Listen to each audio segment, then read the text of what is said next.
So we're on example 5, picking up where we left off yesterday. Here's a little note, though, before we do example 5. It says, notice that it's important to read the instructions carefully and to actually answer the question that was being asked. On 4, it just said to find the relative extrema. Those were the y values. And on the previous problem, it said find the x values. So whether you're supposed to walk away with x values or y values is very, very important. On a multiple choice question, they will have the x values and the y values as answer choices. And so if you're not very careful, you might get a confirmation of something that you're not supposed to even be finding, really. So read carefully. All right, example 5. Find the relative extrema of this function. We have blob to the 2/3. So immediately then we go to cusp alert, right? Cusp alert. Just be aware of that. You're going to have a value that's in the domain of the function, but because it's less than 1, when we use the power rule, it's going to become negative. It's going to kick that down to the denominator, where now division by 0 might happen, which means we'll have vertical tangent lines with the slope of infinity. And those are critical values. All right, so the domain of f is probably a good thing to talk about first. The domain of f should be what? Or what is it? Not should be. It is all real numbers, yeah. We have really the cube root, and we can have any kind of number under a cube root. And it's squared, it's not in the denominator, so we're good. So we're taking the derivative using the chain rule, good old chain rule. 2/3 blob to the what power? Negative 1/3. Don't forget that. That's an easy thing to leave off. Times the chain rule, 2x. So if we clean that up, we get a 4x in the top, and we bring that back down to the bottom, it becomes 3 cube root of x squared minus 4. So there is a cleaned up version of the derivative. It's one term, we have a numerator, we have a denominator. So let's go ahead and do f prime off to the side here equals d and e. We always consider that first. That's going to be when the denominator is 0. So that's when 3 cube root of x squared minus 4 equals 0. And now we can solve that equation. Divide through by 3, you get a 0 on the right. Cube both sides, you still have a 0 on the right. So that's when x squared minus 4 equals 0. And you could probably just look at that and list the two values. What are they? Yeah, -2 and +2. Those are going to be vertical tangent lines because they make the derivative non-zero over 0 or infinite. Then we'll say f prime of x equals 0, the other critical values, when the numerator equals 0, and that's when x equals 0.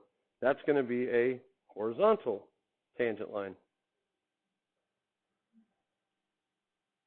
Now, vertical tangent lines, they could be like a cusp, like that, or, of course, they could be like that. It's going to be one of those 4 things. Horizontal tangent lines, similarly, could be like that, like this, or like that. So we found 3 critical values. And now we want to find the local extrema. So how do we do that yesterday? Are there any discontinuities? No, but we do have 3 x values, so that leaves us 4 intervals to test. So we'll make our number line chart. We got x and f prime. And in order, -2, 0, 2. And we're going to plug it into this version of the derivative right there. I think that's the best version. If you want to factor under the radical, that's up to you, x minus 2, x plus 2. We're just after the sign, remember. So picking our test values from the intervals, which is all real numbers, so -3, -1, 1, and 3, probably the most popular values to choose. And we plug those in. All right, so we plug a -3 in. The top is a negative. The bottom, we get 9 minus 4 is positive, the cube root of a positive. So the bottom is determined by the sign of x squared minus 4. And so we ended up with a negative over a positive, which was negative. When you plug in a -1, you get a negative in the top. You're going to get the cube root of a negative, which is negative. So we get a negative over a negative, which is positive. Plugging in a 1, you get 4 over a negative, so positive over a negative is negative. And when you plug in a 3, you get positive over positive, which is positive. So in this case, the sign did change on every interval, but as we saw yesterday, that doesn't have to be the case. So we not only now know where the graph is increasing or decreasing, but we know the local extrema. So if -2 and 2 were vertical tangents, when it goes from decreasing to increasing, it's going to look like that. by way of a vertical tangent. 0 is the horizontal tangent. It's going to look like that. And then the other one does the same thing. So really we have 2 local mins and 1 local max. So we'll write it out. We'll say F. Let me change flavors here to something a little. There we go. F has ... Did it ask for the what? Yeah, those are the Y values or X values? The Y values, yeah. So let's go ahead and figure that out off to the side. F of X, another version for F of X that might be easier is the cube root of X squared minus 4 squared. So if you plug in F of negative 2, you're going to get the same as what you would get when you plug in a positive 2, because it's an even function. And you get what? You get 0, don't you? Yeah. And when you plug in the 0, F of 0, you get the cube root of 4 squared, which is 16. So those are the Y values. So now we can answer the question. F has a local min of Y equals 0 at X equals plus or minus 2. Just throwing that in there. But we did list the Y value. And if you had to justify, I'm not going to write it, but what would we say? Since F prime changes from negative to positive at both X equals negative 2 and 2. You can kind of group them together. And F also has a local max of Y equals square or cube root of 16 at X equals 0. And again, the justification would be since F prime changes from positive to negative at X equals 0. So that's a little bit more writing. We know how to do it, so I'll leave it off. Now from there, we kind of know what the graph looks like, don't we? It looks like it's going to be an even function because it's X squared. So the graph should look something like this. Here's negative 2, there's 0, there's 2. It comes in like, let's use orange, burnt orange. Comes in like that, does that, has symmetry and does that. And here's a 0 comma cube root of 16. So it kind of looks like a W, like a Whataburger W maybe. I don't know, that's not Whataburger W, but it is a W. Not A and W, a W. All right. Sweet. So we just with a little bit of calculus, we know what the graph looks like. Good for us. Any questions on number 5? In this case, the critical values that came from vertical tangents ended up both being local mins. It's nice to know. All right, example 6. Find the x-coordinate of the relative extrema, not the actual extrema. All right, first things first, let's consider the domain. What's the domain of this function? All real numbers. Good. Are we on any kind of cusp alert? Yeah, the little k variable there is to the 2/3 power. So there should be one at x equals, or at k equals what? 0. Yeah. We'll find that in due time here. Would you use the product rule or would you distribute? Yeah, that's a good question. Personally, I would probably distribute. We have a k to the first times k to the 2/3. That's k to the what? 5/3. And then minus k to the 2/3. Of course, you could use the product rule. So now t prime is going to be 5/3 times 2, that's 10/3, k to the 2/3, and then minus 2/3, k to the negative 1/3. If you use the product rule, you would still end up with 2 terms. We ended up with 2 terms. Now remember, in order to use this, we want to put it in a pretty format. We want our derivative to be a single term at the end so that we can analyze the numerator and denominator independently.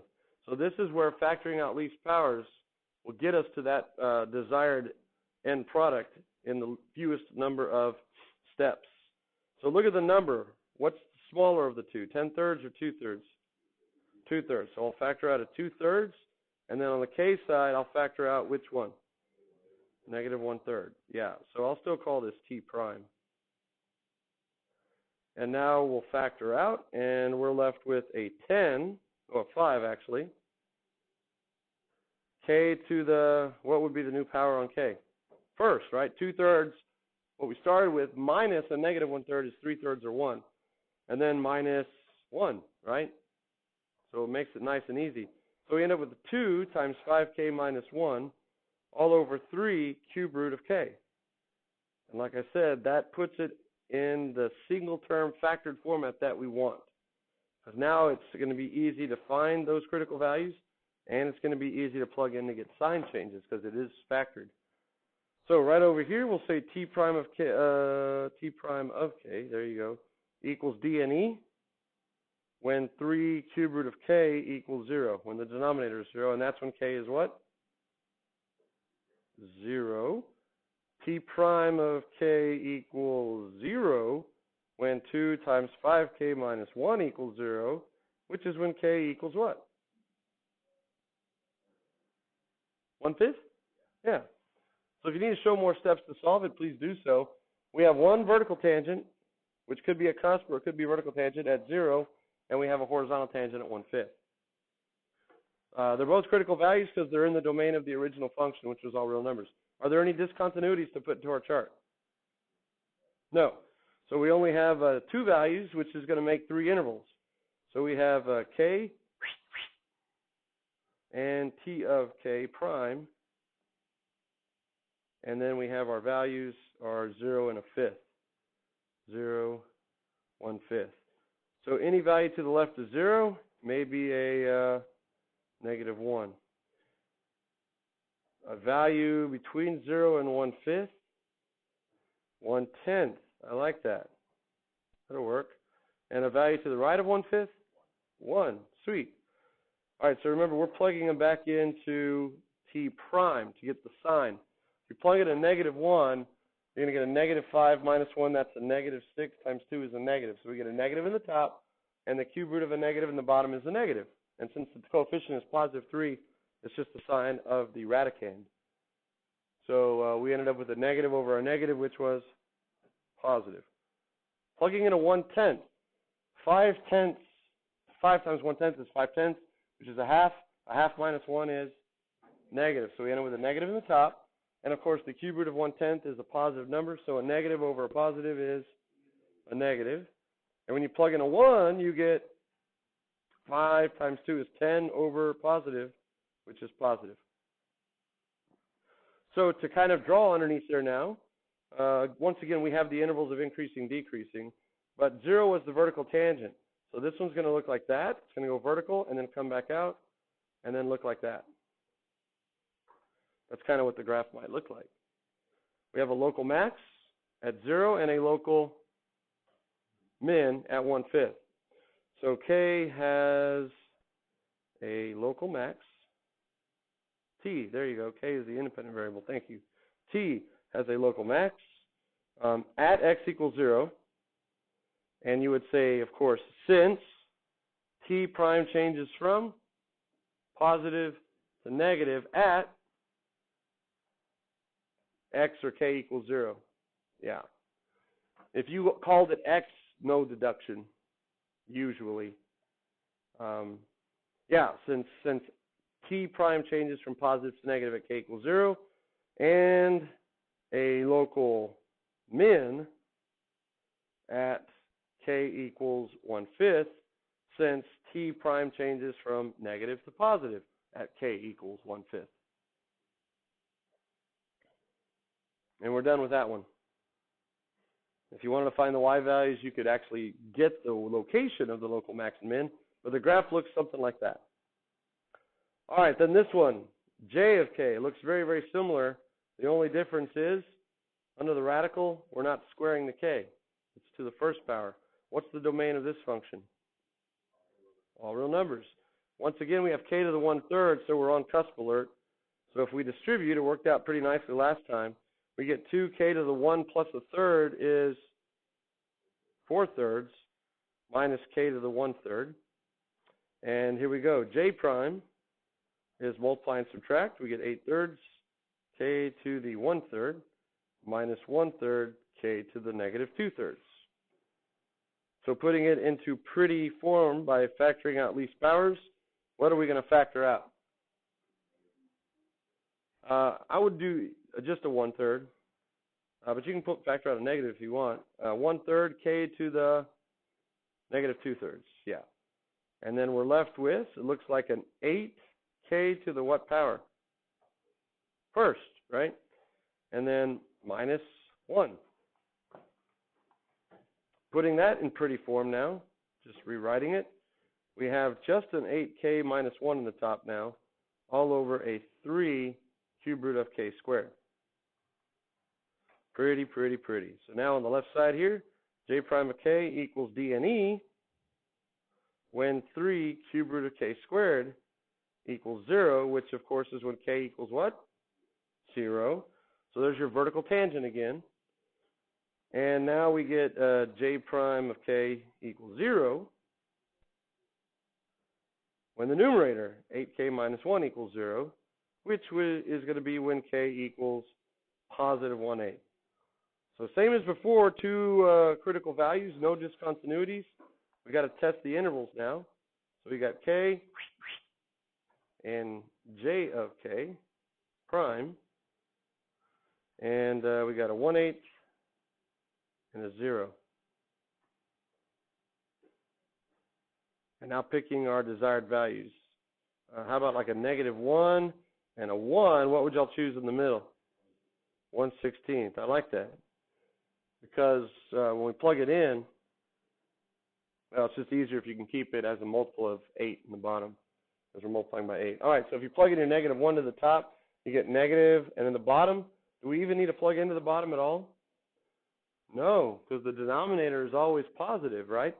Except at 0 when it's undefined. So really the sign of j of prime now is determined exclusively by the numerator. So when you plug in a negative 1, you get a negative. When you plug in a 1/16, you get 8/16, which is a half.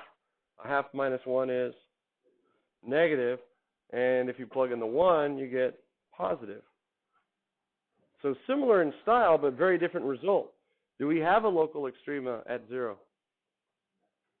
No, we just have a local min at 1/8. J has a local min at k equals 1/8, ... I'll let you write it, since j prime changes from negative to positive at k equals 1/8. Say it twice. So this graph, if you want to know what it looks like, remember there's a vertical tangent at 0, and it's decreasing. So this one kind of comes in like this, goes vertical right there, and then it comes out of it and looks like that. And there would be the vertical tangent right in there. The other one had a vertical tangent, but it came out of it and made a cusp. Interesting. All right. So factoring out least powers, it's a good skill to have. Puts it into the form we want, the most efficient way possible. All right, any questions on that one? All right, we're almost there. We got 2 more. Remember that a local extrema may occur at a discontinuity as long as the function is defined there. If a function is not continuous at a critical value, though, the first derivative test can't be used. Bummer. But we can still talk about how to find them, so that's what we're going to do on example 7. Find the relative or the local extrema of this function. Justify. What do you think the easiest way to answer calculus questions on this one would be? Do what with it? Yell at it? Graph it? Giraffe it. How do you giraffe it? I don't know, give it a long neck?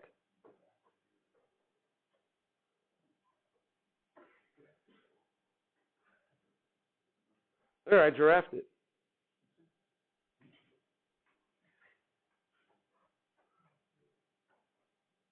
All right.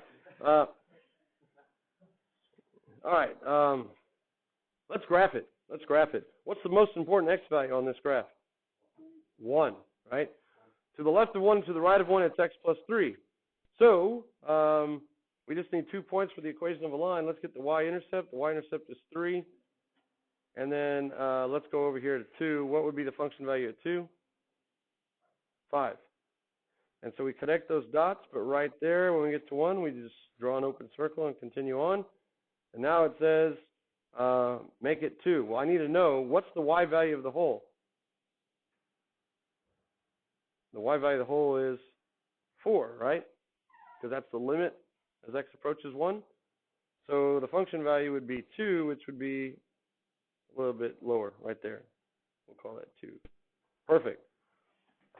All right, now that we have the graph, we can pretty much answer all kinds of questions. First of all, let's find the critical values. Does the derivative ever equal 0? No. The domain is all real numbers, but f prime of x equals d and e at x equals what? 1. Because if it's not continuous, it's not differentiable. All right? But because it is in the domain, we have a critical value. We have a critical value. Now, we can't use the local extrema test because notice the derivative of this graph is what? Everywhere except at 1. 1. It's just the slope of the line. So if you tested the interval on either side of 1, f prime of, let's say, a half is positive. F prime of 3/2 is positive. If you did the number line test, positive on both sides of a critical value would kind of imply that it's a big relative nothing. But is that actually the case? No. This is actually a what? It's a local min. Now it says to justify. So here's what we're going to say. F has a local min at x equals 1 since,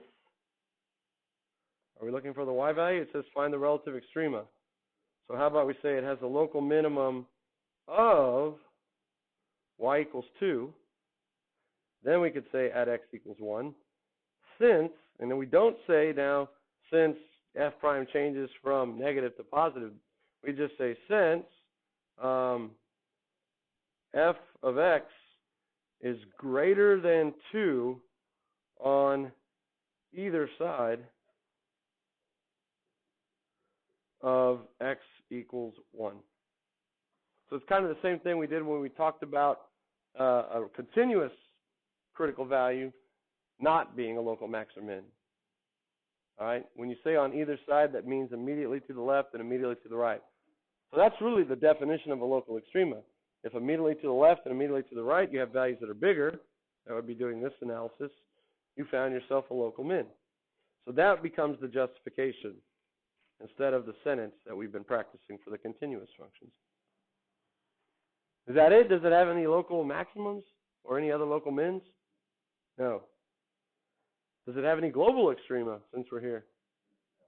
No. Does it have any critical values? Yeah, it has one critical value of 1. Yeah, very good. All right, so with piecewise functions, still graphing them is probably the safest way to go. You can answer calculus questions without really having to do calculus. Be careful of discontinuities where the function is not defined, especially vertical asymptotes. Okay, example 8. Let's walk up to the problem, say what's up. What's up, problem?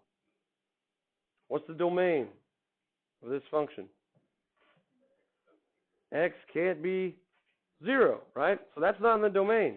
So if it's not a critical value, it sure is a very interesting value, right? It's a discontinuity. Is it a VA or a whole?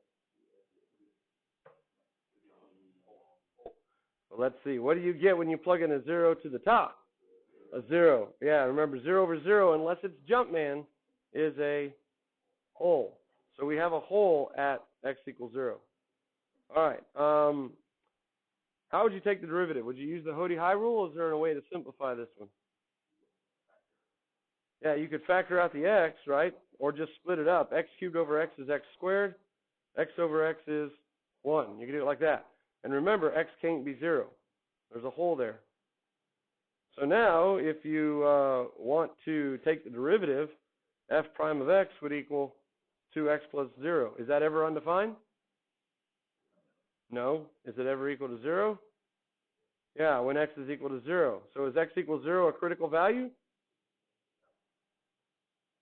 No. Why is it not a critical value? It's not in the domain. You're going to get discontinuities trying to sneak into the critical value club.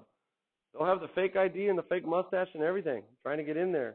Don't let them in, which is why it's important to identify the discontinuities beforehand, right? So when you work at the club, at the door, you have a picture. Don't let these guys in. And there's a picture of x equals 0. Okay? So, do we have any critical values? No. How do we do a number line chart then? What goes into the number line chart all the time? Critical values and or, no, not endpoints, discontinuities. We have a discontinuity. So, you could probably figure this one out just by looking at the graph. Well, let's go ahead and do a number line chart. We got X and F prime. No critical values. Now, here's the thing that's going to help you keep this straight. If you ever have a discontinuity, whether it's a hole or a vertical asymptote, when you're putting it on the number line, draw it as a dotted line. That'll kind of remind you that it's not in the domain. And then you put 0 here.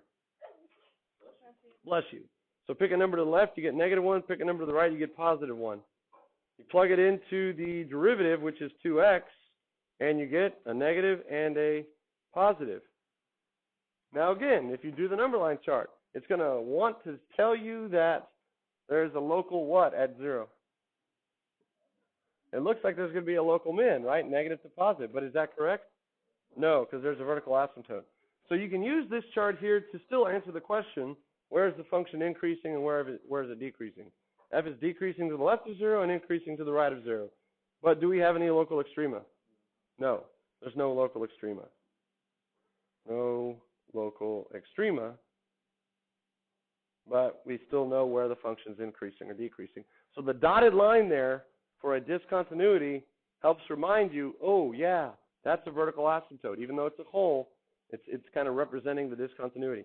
Now the other way to do this, since remember when you divide out you get x squared plus 1, x squared plus 1 has a y-intercept at 1, but it's an open circle. The graph looks like the parabola then opening up. Whatever's left after you get rid of the hole is what the graph looks like. And now you can just look at the graph and say, ah, okay, there's no local extrema. But I can tell now where it's decreasing and increasing. All right, this one here, kind of the same idea. What's the domain? X can equal 0. Is it a VA or a hole? Good, it's a vertical asymptote because it causes a -1 in the top and a 0 in the bottom. So that's going to be a vertical asymptote. It's still then, x equals 0 then has just bought its spot in the number line chart. Can't get into the critical value club, but outside the critical value club is the number line area where he can still congregate. Okay, so he's earned his spot on the number line, but now we need to find any possible, critical values? What do you want to do with this one? You want to split it up again or use the Hody High rule? You want to use Hody High? All right, I'll try it. You see the negative out front? You want to contend with that. Here's what I'm going to do. I'm just going to leave it out front. And then I'm going to do Ho, D high, minus high, D Ho, 2x. All over Ho Ho, which is x squared squared or x to the 4th. Now, because we want our final answer in a factored version, you can either totally expand everything out, or you can look for common factors first, which might make it a little bit easier. The two terms in the top have a common factor of what? X, right? So if you want, and they also have a 2x that's common. If you want to factor out the 2x, you're going to be left with, let's see, you had 5 of them here. You pull that one, so you're left with 4 of them. You're left with 2x to the 4th. Minus the quantity, since the 2x is gone, x to the 4th plus 1, which when you distribute is minus x to the 4th minus 1, all over x to the 4th. So it's just a little bit faster to pull out common factors. All right, still working then. We've got a 2x in the top, and we're left with x to the 4th minus 1, all over x to the 4th. Bless you. Now, if you leave it like this, notice it looks like x equals 0 is going to make the numerator 0. So he's going to want to be, again, a critical value. He's trying to sneak into the critical value club because he causes a 0 in the top. And he's also going to try and sneak in the critical value club because he causes a 0 in the bottom. But we already know that x can't be 0. So if you want to simplify this by dividing out an x, you could get negative 2 times x to the 4th minus 1. And, of course, that still factors. That still factors into x squared minus 1, which factors into x minus 1 and x plus 1. n times x squared plus 1. I don't think we need to factor that to help us answer the question. So now let's see. F prime of x equals dne when x cubed equals 0. But that's when x is equal to 0. Is that a critical value? No. So I'll just draw an x through it. It's trying to sneak in. It's a discontinuity. F prime of x equals 0 when the numerator, I'll associate the negative with the 2 in the top. I think it's a little bit easier, so I'll just slide it up there. That's when negative 2 times x to the 4th minus 1 equals 0. Well, that's when x to the 4th minus 1 equals 0, which is when x equals what? 1 or negative 1. Yeah. If you want to solve that by extracting fourth roots, because it's an even number, you have to consider plus or minus again. So those are critical values, yes? Those are in the domain, and they cause the 0, so those are the horizontal tangent locations. So now we need to make our number line chart. How many values go in the number line chart? 2 critical values and 1 discontinuity. Absolutely. So here we go with the number line chart. X and f prime. Negative 1. 0 is a discontinuity, so I'm putting it as a dotted line, and 1. And then we choose our test values. Negative 2, negative a half, positive a half, positive 2. And we're going to be plugging it into this version of the derivative right here. All right, here we go. When you plug in a negative 2, let's see what the sign is. Negative 2 to the 4th is 16 minus 1 is 15 times negative 2 is negative.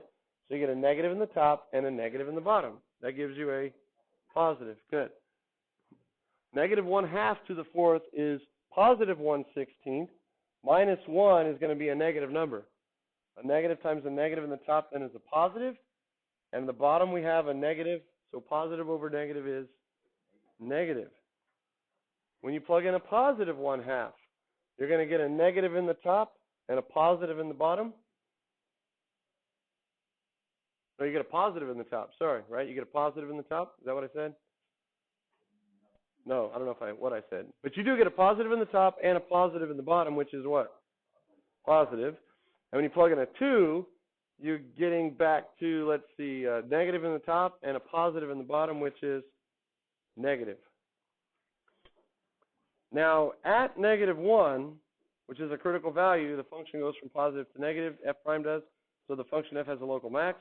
At 1, kind of the same thing. If you didn't have the dotted line there to represent the vertical asymptote or the discontinuity, you might think there's a what at 0? A min, but is there? No. Okay? So we can't draw that. There's no discontinuity. So now we'll just say, what does it say to find? The y values or the x values? Just the x values, yeah. So we can group those together. F has, and we can use the continuity argument here because at negative 1 and at 1, the graph is continuous. It's not continuous everywhere, but it's continuous on either side of negative 1 immediately. So we could say F has a local max at x equals negative 1 and positive 1. So you could actually say plus or minus 1. And we can group those together because they're both local maxes. So they have the same justification. Since f prime changes from positive to negative at x equals plus or minus 1. Now this actually showed up several years ago, before 2008, on a free response. And that's back when the chart, the number line chart, got points. If you did not put the 0, let's just kind of look at that. If you left the discontinuity out of the number line chart, when you pick a number between negative 1 and 1, you'd probably choose 0, right? And then when you plugged in a 0 into the derivative, you would get positive 2 over 0. And you'd be like, that's undefined. Okay, I guess I better choose another number then, never making the realization that, oh yeah, 0 should be in the chart. So then maybe you choose the positive 1/2 and you get this as your result. Are you going to get the local maximum now at negative 1 based upon the sign change? No. You're now thinking it's positive on both sides. So you're only going to get one of the local maximums. So you got double penalized. You got one for not considering 0, and you got another check deducted because you didn't get the other local max. Or maybe you went the other route. Maybe you chose negative 1/2, and now you're going to get the local max at negative 1, but you're not going to get the local max at positive 1. So once again, you're double whammied. You didn't consider 0, and you're missing another local max. So it's very, very important when your function has a discontinuity to put that number in the number line, because the sign of f prime can certainly change there. Just put it in as a dotted line, and that's a reminder to yourself. Okay? Very good stuff. That actually takes care of this section. Any questions on that? All right, when's our test? Friday. Right, Friday. Okay.